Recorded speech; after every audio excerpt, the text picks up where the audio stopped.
جی تو انہی امید و آرزوں کے ساتھ ہوا کہ ہم ڈاکٹر بنیں گے، فیل ہو گیا۔ تو دوسرے سال پھر مجھے اسی کورس میں داخلہ ملا، جی اب کی بار بھی وہی صورتحال، ہاں جی تو پھر بی ایس سی میں داخلہ ملا۔ ہاں بی ایس سی کے بعد ایم ایس سی زوالوجی یا باٹنی میں جانا تھا مجھے، وہاں بھی نہیں۔ جی تو سالار سے ایک اشتہار آیا کہ سب ایڈیٹر کی ضرورت ہے۔ تو ہم وہاں پہنچ گئے۔ اب آپ اندازہ لگائیے کہ کہاں ایک پوسٹ گریجویٹ کورس، کہاں سالار کی سب ایڈیٹر، جی جی ہمارے مقدر میں یہی لکھا تھا۔ جی جی جی سالار میں ابھی تھا کہ میری بہن جو اس وقت شعبہ اردو میں ریسرچ کر رہی تھی، ڈاکٹر فہمیدہ بیگم، جی جی ہاں انہوں نے خط میں، کیونکہ اس زمانے میں ٹیلی فون تھے نہ نہیں، تار جی تھا، کچھ نہیں کچھ تھا، بھی تو نہیں تھا۔ لکھا کہ سعید تمہارا داخلہ ایم اے اردو میں ہو گیا ہے، تم فوراً چلے آؤ۔ آپ اندازہ لگائے میں نے درخواست تک نہیں دی، لیکن یہ بہن انہوں نے نے کروا دیا، کسی طرح ہو کر کے داخلہ کرا دیا۔ تو پھر اس کے بعد تو جو کچھ ہو تاریخ ہے۔ جی جی لیکن میں آپ سے یہ بھی عرض کرنا چاہتا ہوں کہ یہ اردو، میں نے جو اردو کے راستے سے ہٹ کر کئی راستے اختیار کرنے کی کوشش کی، تو مجھے جو ناکامی ہوئی وہ وجہ یہ تھی کہ اردو ہی میرا مقدر تھا۔ اللہ تعالیٰ نے آپ کی قسمت میں وہی لکھا تھا، ماشاء اللہ۔ اچھا یہ بتائیے پروفیسر صاحب کہ اردو تدریس کا سلسلہ کب شروع ہوا؟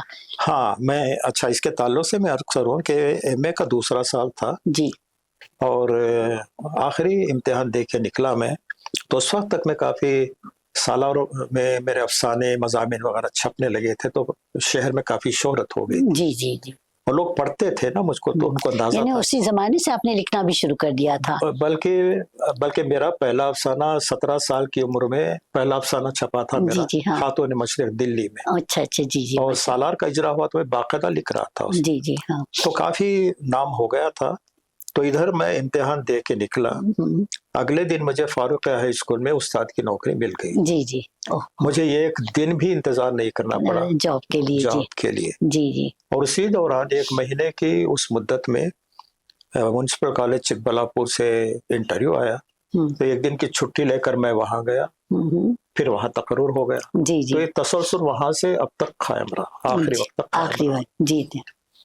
کچھ عرصہ میں چکبلاپور میں رہا، پھر وہاں سے گورنمنٹ کالج میں آیا، گورنمنٹ کالج سے پھر یونیورسٹی چلا گیا۔ جی جی، تو تدریس کا سلسلہ مطلب ہے کہ میرا کورس ختم ہوتے فوری شروع ہو گیا۔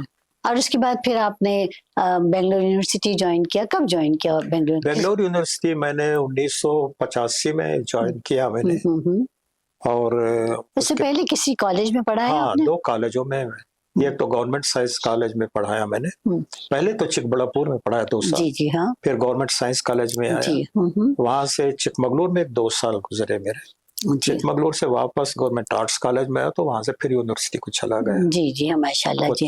تو یونیورسٹی میں جانے کے بعد وہیں پر ہے آخر تک بھی؟ ہاں آخر وقت میری وہیں پر ہے۔ اچھا پروفیسر صاحب یہ بتائیے کہ اردو تدریس کے دوران آپ کو کن چیلنجز کا سامنا کرنا پڑا اور آپ نے اس پر کیسے قابو پایا؟ کیونکہ آپ جیسا کہ جانتے ہیں کہ یہاں کی زبان جو ہے دکنی زبان ہے، اور یہ دکنی زبان جو ہے پڑھنے والوں پر اور اساتذہ پر اتنی زیادہ حاوی ہو چکی ہے کہ جو نصابی زبان ہے وہ زبان وہ سمجھ بھی نہیں پاتے اور ویسا پڑھا بھی نہیں سکتے۔ تو آپ کو کن چیلنجز کا اس دوران سامنا کرنا پڑا؟ سبیہ صاحبہ جی، اتفاق سے میں بہت خوش قسمت واقع ہوا ہوں۔ جی، آپ جن مشکلات کا ذکر کر رہی ہیں کہ یہاں کی بول چال کی زبان دکنی ہے اور طالب علم دکنی میں ہی سوچتے ہیں، ہاں وہی بولتے ہیں، پھر ظاہر ہے کہ جب لکھنا پڑھنا لگے تو اردو میں لکھنا پڑتا ہے ان کو، یہ بہت مطلب کافی پیچیدہ مسئلہ ہے۔ زبان جو ہے اردو ہے خاص، جی ہاں بالکل، یہ بہت پیچیدہ مسئلہ، لیکن اتفاق کی بات بھی نہیں بلکہ یوں سمجھیے گا کہ قدرت کا عطیہ ہے کہ میں اچھی اردو بول لیتا ہوں۔ جی، شروع سے ہی آپ کو یہ، یعنی آپ کے گھر میں دکنی بول چال نہیں تھی؟ نہیں، گھر میں تو دکنی بول چال ہی بولیں گے، ہم کہاں سے فصیح اردو کہاں سے لائیں گے؟ جی جی جی، گھر میں مطلب یہ کہ 2 خانے بن گئے تھے، جی جی، ایک خانہ روزمرہ زندگی کا دکنی کا تھا، دوسرا خانہ درس و تدریس کا اور لکھنے پڑھنے کا۔ ان دونوں میں ایسا خط فاصل تھا کہ وہ ایک دوسرے سے اوورلیپ کبھی ہوتے ہی نہیں تھے۔ جی ہاں، تو جس رسمی صورتحال میں اردو بولنا پڑتا، تو مجھے اتنی قدرت اللہ نے زبان میں دی تھی کہ تدریس کے دوران مجھے کبھی وہ مطلب کہ اظہار کی کمی یا ذخیر الفاظ کی کمی نہیں یا محسوس ہوئی. ہاں اظہار میں کسی قسم کی کجی، اس کا مجھے کبھی سامنا ہی نہیں کرنا پڑا. جیسے آج کل کے اساتذہ بہت زیادہ اس سے جو ہے گزر رہے ہیں جی اس مشکل سے. جی ہاں. تو جب بھی میں نے کلاس لی 100% توجہ میری طرف رہتی تھی. جی جی یہ 1% بھی توجہ کہیں ہٹتی نہیں تھی، کیونکہ زبان پر جو قدرت تھی تو جی جی ہاں وہ ایک طرح کا سر ہو، جی ایک ہاں جادو سا ہو جاتا تھا بچوں پر. جی ہاں یہ شروع سے آخر تک میرے ساتھ رہا ہے. تو ظاہر مجھے پڑھانے کے دوران کسی قسم کے چیلنجز کا سامنا نہیں کرنا پڑا.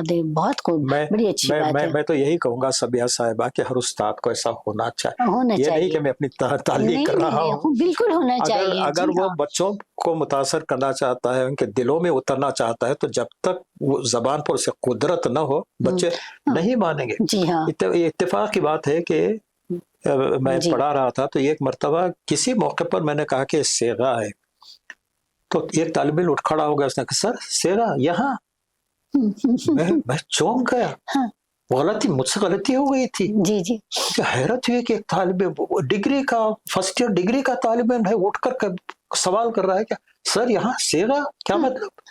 تو یہ بات ہونی چاہیے. جی ہاں. استاد اگر مطلب ہے کہ قابل ہو تو پھر ایسا سوال تو میں نے معذرت کی. میں نے پھر اس کے بعد اپنا لیکچر نہیں، زبان اور خیال کا جو ہے بہت ہی زیادہ جو ہے میل جول ہونا چاہیے. خیال بھی اچھا ہونا چاہیے، زبان بھی شائستہ اور شستہ ہو، تو جو ہے آپ شاگردوں کے ذہنوں تک رسائی حاصل کر سکتے ہیں. بہرحال جو ہے پروفیسر صاحب، ہم بہت بڑے صحافی ہیں خوشونت سنگھ صاحب. اردو کی تعلیم کے بارے میں اور اردو سیکھنے سکھانے کے بارے میں ایک بہت پتے کی بات کہی جو مجھے بہت پسند آئی تھی. وہ میں نے سنی تو میں آپ سے بتانا چاہ رہی ہوں کہ عشق کرنا ہو تو اردو سیکھیے، اور اردو سیکھنی ہو تو عشق کیجیے. تو یہ جب آپ کا چونکہ اس پیشے سے تعلق رہا ہے کافی سالوں تک، تو میں یہ پوچھنا چاہ رہی ہوں کہ اردو زبان کو سیکھنے سکھانے کا بہترین طریقہ کیا ہے؟ کیا عشق کرنا ضروری ہے؟ سبیہ صاحبہ آپ نے خوشونت سنگھ صاحب کا حوالہ دے کر بات کو بہت واضح کر دیا ہے. جی ہاں، سچ مچ عشق ہونا چاہیے. جی سبیہ صاحبہ آج کل ہم دیکھتے ہیں کہ یہاں پر اردو سے نمائشی محبت بڑھ گئی ہے. اس نمائشی محبت میں وہ اردو کی ڈیپتھ تک، اس کی جڑوں تک، اس کی اصل تک جانا ہی نہیں چاہتا. اس کی خوبیوں کو پہچاننا نہیں چاہتا. تو ظاہر ہے کہ ایسی نمائشی محبت یہ سرسری ہوتی ہے، اڑ جاتی ہے، قائم نہیں رہتی، یاد ہی نہیں رہتا ہے پھر. میں نے یہ سنا ہے کہ میں بتانا چاہوں گی کہ آگے پڑھ پیچھے بھول پاس کر ہائی اسکول والا معاملہ ہے. جی ہاں، آگے کا پڑھتے جاتے ہیں اور پیچھے بھولتے جاتے ہیں، ایک شعر یاد نہیں کر پاتے. میں بھی چونکہ اس سے گزر چکی ہوں تو میں آپ کو بتا دوں کہ میں نے بھی کئی سالوں پڑھایا ہے، اور میں اپنی طالبات سے کہا کرتی تھی کم سے کم روزانہ 5 شعر یاد کیجیے آپ. تو آپ یہ بتائیے کہ مہینے کے آخر میں آپ کے پاس 150 اشعار کا ذخیرہ جمع ہو جائے گا. لیکن بہت کم بچیاں جو ہے وہ اشعار یاد کر پاتی تھی، اور میں ان کو اشعار دیا کرتی تھی، غالب کے اشعار، جگر کے اشعار، ذوق کے اشعار. جی ہاں، بہت کوشش کی میں نے. وہ یاد تو کرتی تھی لیکن اس کے بعد دوسرے دن پوچھا جائے تو بھول جاتی تھی، کیونکہ وہ جذب اور شوق کے ساتھ نہیں کرتی نہیں تھا. جیسے آپ نے کہا، بہت صحیح کہا سعید صاحب. اچھا یہ بتائیے کہ اردو زبان کی تدریس کے لیے جدید ٹیکنالوجی کا کیا کردار رہا ہے اور کیا کردار ہونا چاہیے؟ دیکھیے، تدریس کے سلسلے میں ٹیکنالوجی تو ہے سبیہ صاحبہ اپنی جگہ پر ہے، لیکن بنیادی چیز زبان سے محبت ہونی چاہیے. اگر آپ کو خود اعتبار نہ ہو کہ یہ میری زبان ہے اور اچھی زبان ہے، ساری دنیا اس کی قدر کرتی ہے، آپ کے دل میں وہ احساس نہیں ہے بلکہ سمجھتا کہ کیا ہے اردو، کیا زبان ہے. اچھا میں آپ کو ایک بات بتانا چاہتا ہوں کہ وہ کتابیں چونکہ میرے پاس اکثر رہتی ہیں، نصابی کتابیں، تو کبھی کبھی فون آتا ہے کہ سر کتاب فوراً چاہیے مجھے، کل امتحان ہے.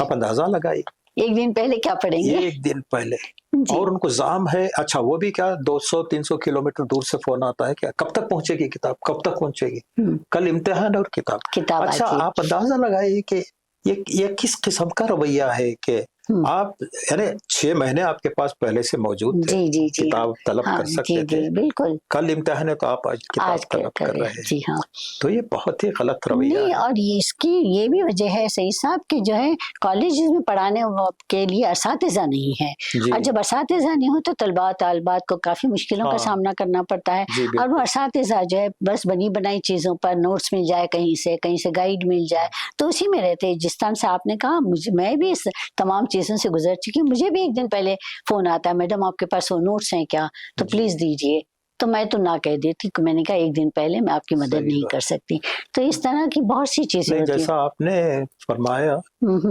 کہ اساتذہ کا نہ ہونا بھی ایک بہت بڑا مسئلہ بہت ہے، بڑا مسئلہ ہے، بہت سارے بچے اردو لے لیتے ہیں، ان کی رہنمائی نہیں ہو پاتی، نہیں ہو یہ پاتی۔ مسائل بھی ہیں۔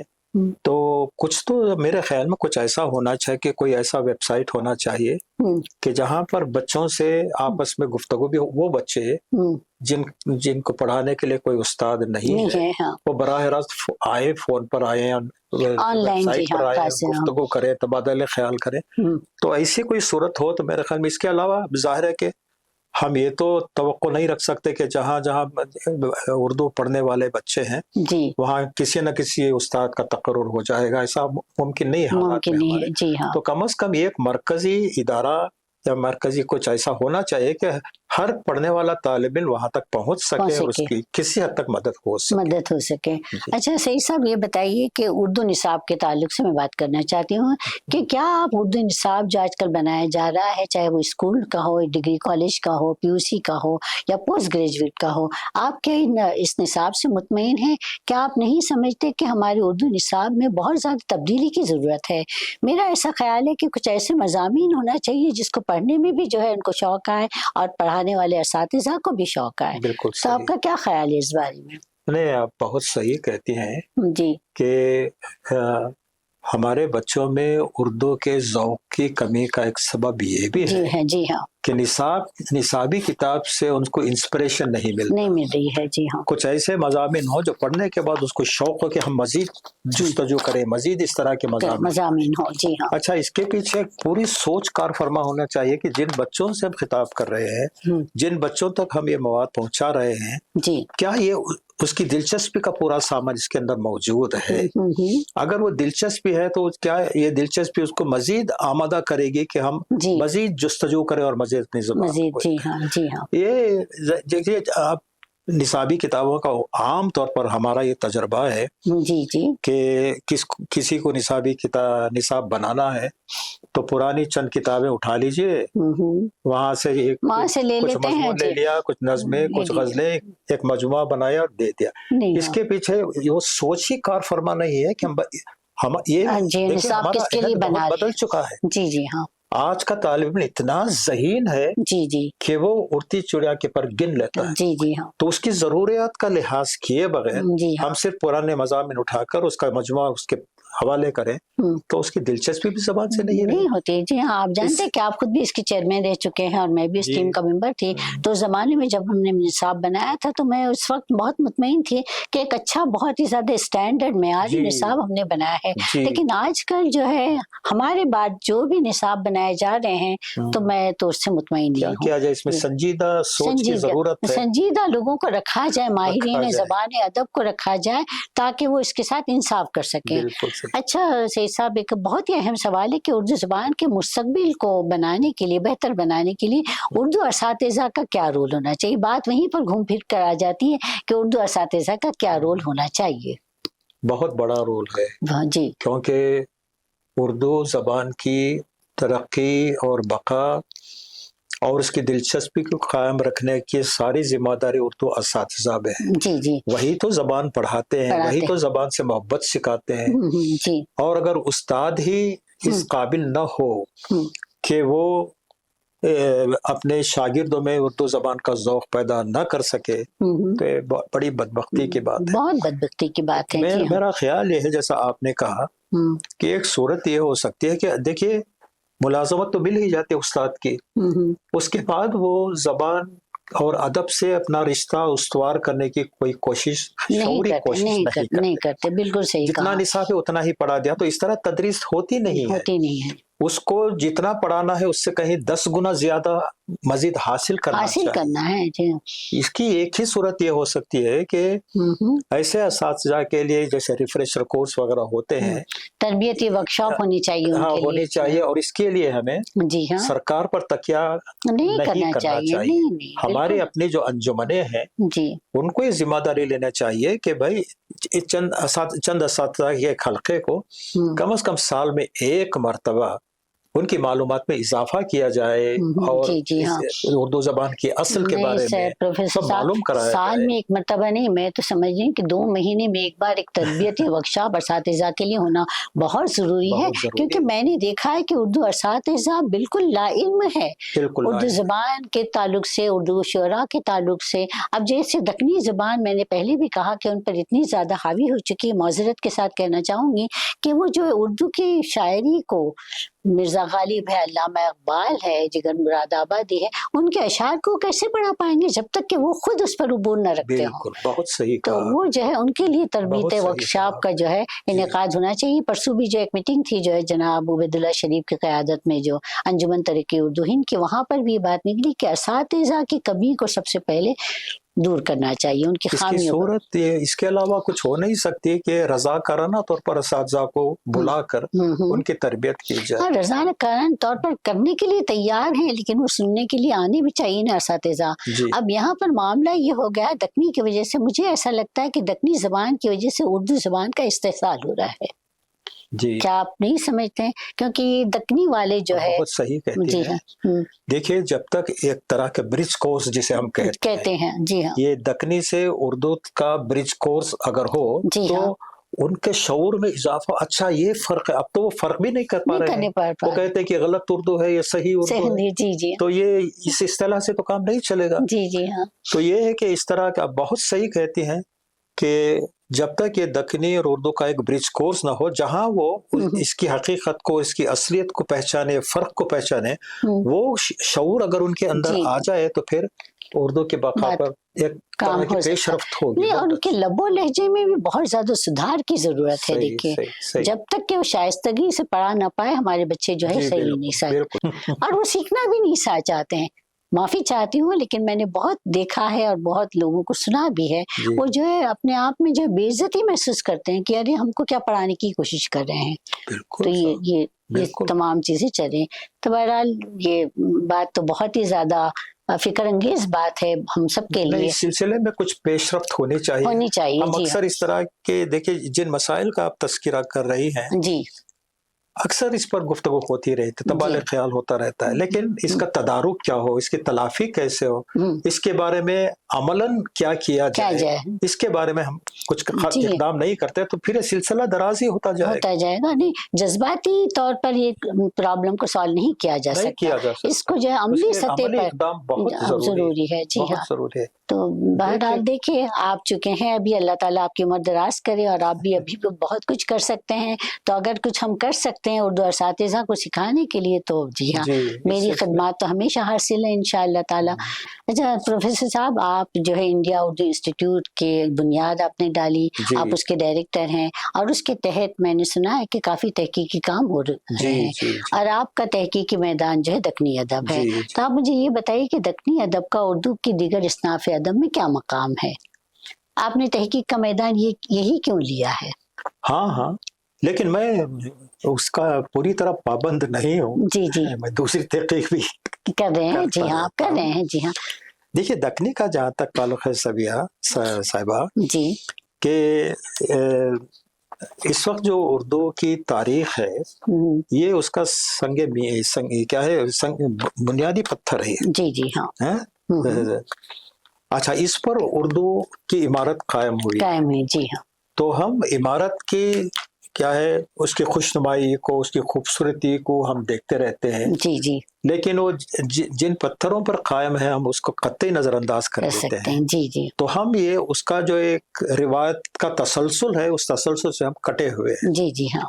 میں یہ کوشش کر رہا ہوں کہ دکنیات کا جو تعلق ہے میں اسے اردو کے رشتے سے ملاؤں. کیونکہ اب تک ہوتا یہ ہے کہ تاریخ ادب میں ہم بس رسمن دکنی دور کا ذکر کر دیتے ہیں اور ولی کے بعد بات آگے بڑھ آگے جاتی بڑھتی ہے. آتی ہے. ولی سے پہلے 300 سال تک ادب لکھا گیا ہے. اس جی ادب کا ایک حوالہ ہمیں نہیں ملتا. جی ہاں. تو ابھی میں نے آپ کو کتب مشتری جی کا ہے. نسخہ جی ہاں. دیا ہے, وہ آپ میں دیکھیے انشاءاللہ گا. پڑھوں گی. جی ہاں ضرور. اس سلسلے میں وہ ایک پیش رفت ہے کہ وہ لوگ جو دکنی کے حسن کو نہیں پہچان سکتے وہ بھی اس کے ذریعے پہچان سکیں گے, پہچان سکتے ہیں. جی ہاں. ہمیں اس لیے بھی اس کی ضرورت ہے کہ اردو کا جو مزاج شمالی ہندوستان میں فارسی کے تابع ہو گیا اور اس کے بعد انگریزی کے تابع ہو گیا, جی جی, تو ہمارے ملک کا جو اس وطن کا جو مزاج ہے وہ آپ کو صرف دکنی میں ملتا ہے. جی جی ہاں. دکنی سے باہر نہیں ملتا. اردو والوں نے بہت کوشش کر لی قومی نظمیں, وطنی نظمیں لکھنے کی, لیکن اس میں ڈیپتھ نہیں ہے. یہاں یہ لوگ جو ہے پورے انوالو تھے. جی جی انوالو تھے. ہاں جی ہاں, بہت اچھے شعرا رہے ہیں ولی دکنی. ہاں جی ہاں, قلی قطب شاہ. تو یہ میں کوشش کر رہا ہوں کہ درمیان میں یہ جو خلیج ہے نا, اس کو کسی طرح مٹایا جائے, اس کو قریب لایا جائے. جی ہاں, یہ بہت ضروری ہے کہ اس کے دکنی کی اہمیت کا اندازہ کیے بغیر ہم اردو کی اہمیت کا پوری طرح اندازہ نہیں لگا سکتے. نہیں بالکل ٹھیک کہا. یہ دکنی کے بھی بہت اچھے, سلیمان خطیب ہمارے کتنے اچھے شاعر رہے ہیں, اور دکنی کے سراج رنگ آبادی, ولی دکنی جی ہیں, قلی قطب شاہ وغیرہ, جن کو ہم نے پڑھا ہے, ان کے اشعار بھی ہم نے یاد کیے ہیں. لیکن آج ہمارے اساتذہ کہاں پر ہے وہ سب پڑھنے کے لیے؟ تو وہی سب سے بڑا مسئلہ ہے. اس سلسلے میں جیسا ابھی آپ نے اور ہم نے بھی ذکر کیا ہے, اساتذہ کی تربیت کا کوئی باقاعدہ انتظام ہونا چاہیے. بہت ضروری ہے, بہت ضروری ہے. اچھا صحیح صاحب, یہ بتائیے کہ اردو زبان کی تحقیق اور تدریس میں بہتری لانے کے لیے کیا کیا جا سکتا ہے؟ تحقیق اور تدریس میں اس کا تو کوئی ایک سیدھا سا نسخہ شاید نہیں ہو سکتا. جی جی ہاں, یہ کافی مطلب ہے کہ وہ تفصیل طلب موضوع ہے. جی ہاں, تو پھر کبھی اس پر گفتگو ہو سکے انشاءاللہ تعالی. نہیں, میرا کہنے کا مطلب ہے کیوں نہ نوجوان طلباء و طالبہ کو تحقیق کی طرف راغب کیا جائے. تو ہو سکتا ہے کہ تحقیق کرتے کرتے ان کو اردو زبان کو سمجھنے کا شوق پیدا ہو اور وہ زیادہ اس طرف آ سکیں. مگر یہ کس سطح پر ہوگا؟ وہ پرائمری سطح پر شروع کریں. نہیں, تحقیق دیکھیے, تحقیق جو ہے بہت زیادہ سمجھی زمینی سطح پر, جی زمینی سطح پر, اگر زمینی سطح پر اگر شروع کیا جائے تو ہو سکتا ہے کہ ہم نوجوانوں کو راغب کر سکتے ہیں اس طرف. تو کیا خیال ہے آپ کا؟ مثلا میں آپ سے عرض کرنا چاہتا ہوں. جی, آپ کسی بھی استاد سے پوچھ لیجئے, اردو کے کسی استاد سے پوچھ لیجئے آپ کہ بھی اردو کہاں سے آئی, تو کہیں گے کہ مغلوں کے دور سے آئی. جی جی ہاں. اور اردو کا مطلب ہے لشکر. اچھا, لشکر, تو یہ زبان لشکر میں پیدا ہوئی. جی جی, ہر استاد یہی بتائے گا. جی ہاں. میری سمجھ میں یہ نہیں آتا کہ لشکر کا کام جنگیں کرنا ہے, زبانیں بنانا ہے. اچھا, صرف اردو لشکر میں بنی؟ اردو لشکر میں بنی. اور کتنے لشکر کہاں کہاں نہیں ہوں گے. جی, ان لشکروں میں زبانیں کیوں نہیں بنی؟ جی جی, ہاں, یہاں کنٹونمنٹ ایریا میں بہت بڑی فوج رہتی ہے, اس نے کوئی زبان کیوں نہیں بنائی؟ جی بالکل صحیح کہا آپ نے. ٹھیک ہے نا, یہ معلومات ہے ہمارے اردو کے اساتذہ کی. جی جی ہاں. تو آپ نے جو کہا کہ تحقیق ہونی چاہیے, تو ان کی تحقیق کی حس کو بیدار کرنے کے لیے اس طرح کے سوالات ہونے چاہیے اور جوابات بھی ہونے چاہیے. تو وہاں سے تحقیق کا ایک مزاج بنے گا. جی ہاں. دیکھیے, اردو جو ہے, جہاں تک کہ مجھے پتا ہے کہ الف ر دال واو 4 حرف ہیں جو علیحدہ علیحدہ ہے, اور جب وہ ملا کے بولے جاتے ہیں تو اردو بنتی ہے. تو اور کتنی خوبصورت زبان ہے. اب یہاں پر یہ بھی بات ہے کہ اردو کے خلاف تعصب پھیلانے والے لوگوں کا ایک گروہ ہے جو اردو زبان کو جڑ سے ختم کر دینا چاہتے تھے. لیکن حالیہ دنوں میں سپریم کورٹ کے فیصلے نے سب کی زبانیں بند کر دی. جی ہاں, بہت بڑا فیصلہ تھا کہ اردو جو ہے ہندوستان کی زمین پر جنم لینے والی پہلی ہند آریہ زبان ہے, جو صدیوں کے حسین ثقافتی امتزاج کے بعد آئی ہے. تو یہ جو لوگ جو ہے, یہاں پر میں آپ سے یہ کہنا چاہتی ہوں کہ ہندی کو ہندوؤں سے اور اردو کو مسلمانوں سے جوڑ کر ہندوستان کی قومی یکجہتی کے خلاف جاتے ہیں یہ لوگ. بالکل صاحب, جی ہاں, بہت صحیح کہتی ہیں. تو یہ ایسا جو ہو رہا ہے تو یہ ہمارے لوگ سمجھ نہیں پا رہے کہ ہمارے ساتھ کیا ہو رہا ہے اور کیوں ہو رہا ہے. کوئی ایسا متعصب طبقہ ہے تو ہمارے پاس ایسا کیوں کوئی طبقہ نہیں ہے جو مثبت سوچ لے اور بتائے کہ نہیں اردو صرف مسلمانوں کی زبان نہیں ہے بلکہ اردو ہندوستان کی زبان ہے, ہندوستانیوں کی زبان ہے. تو یہ بات وہ سمجھ آپ بہت صحیح کہتی ہیں. جی جی ہم بھی اکثر اردو کی تائید میں اس کی حمایت میں کہہ لیتے ہیں کہ گنگا جمنی تہذیب کی علامت ہے اور ہندوؤں اور مسلمانوں کی مشترکہ میراث ہے. یہ سب اپنی جگہ. لیکن اگر آپ اردو کے جلسوں میں جائیے تو صرف مسلمانوں کا جلسہ لگے گا. جی جی بالکل ہے نا. یہ کیوں ہوتا؟ ایسا نہیں ہونا چاہیے. نہیں ہونا چاہیے. جب آپ یہ دعویٰ کر رہے ہیں تو دعوے کے بالکل خلاف آپ کام کر رہے ہیں تو یہ آپ اردو کو نقصان پہنچا رہے ہیں. جی ہاں. تو یہاں بھی ذہنوں میں تبدیلی لانے کی ضرورت. غیر اردو دانوں کو بھی جہاد نے مدعو کرنا چاہیے. بالکل صحیح. اور جی ہاں ہمارے جتنے بھی پروگرام ہیں ان کے وہاں پر ان کی شمولیت بہت زیادہ ضروری ہے. بہت ضروری ہے تاکہ ہم ان کو بتا سکیں. یہ خیر سگالی کا جذبہ پیدا کرنے کے لیے جب تک ہم ان کو دعوت نہیں دیں گے وہ تو یہ سمجھے وہ بہت ہی سسپیشس انداز میں دیکھتے رہیں گے ہم کو. جی ہاں کہ کیا ہو رہا ہے. شک و شبے سے دیکھیں گے اچھا یہ اکیلے اکیلے کیا کر رہے ہیں. بھائی ان کو آپ شامل کر لیجیے تو تب کیا ہے ان کا وہ شک دور ہو جائے گا. ہم خود اپنے آپ کو ایک طرح کے مطلب ہے کہ گھٹو قسم کی ذہنیت کا ہم اپنے آپ کو شکار بنا رہے ہیں. جی ہاں اس سے باہر نکلنے کی کوشش کرنا نہیں چاہیے. تنگ نظر ہوتے جا رہے ہیں ہم. جی ہاں بہت زیادہ تنگ نظر. بہت صحیح بات. تو اچھا سر پروفیسر صاحب آخری سوال یعنی آخری نہیں میں آپ کے افسانوں کے تعلق سے بات کرنا چاہتی ہوں کہ آپ کے افسانوں کا مجموعہ پھوار میں نے بھی پڑھا ہے. بہت اچھے افسانے ہیں. تو ان افسانوں کے تعلق سے کچھ بتائیے. اس کے بارے میں نے یہ نہیں پڑھا کہیں پر بھی کہ ان افسانوں کو پڑھنے کے بعد ہمارے قاضیان ادب نے کیا فیصلہ کیا تھا. جی یہ تو خیر وہی بتا پائیں گے. میرا کام تو لکھنا ہے اور وہ بتانا ان کا کام ہے. لیکن یہ ہے کہ میں ایک بات آپ سے عرض کرنا چاہتا ہوں کہ جب یہ افسانے زیادہ تر سالاری میں چھپے تو اس زمانے میں سالار میں جب میرا کوئی افسانہ آتا تھا تو مجھے 15-20 خطوں کے فین میں لایا کرتی تھی.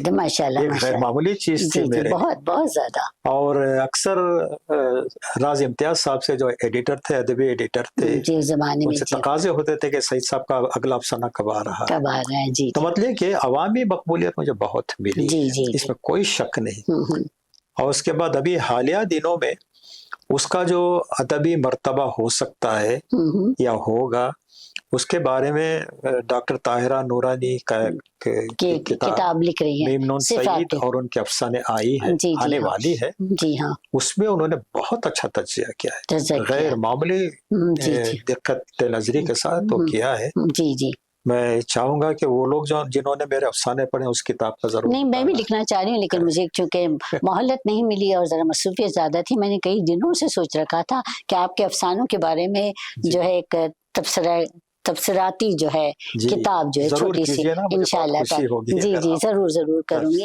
اچھا تو سعید صاحب ہمارے ناظرین کو خاص طور پہ اردو محبان اردو کو اردو اساتذہ کو اردو طلباء و طالبات کو آپ کیا پیغام دینا چاہیں گے؟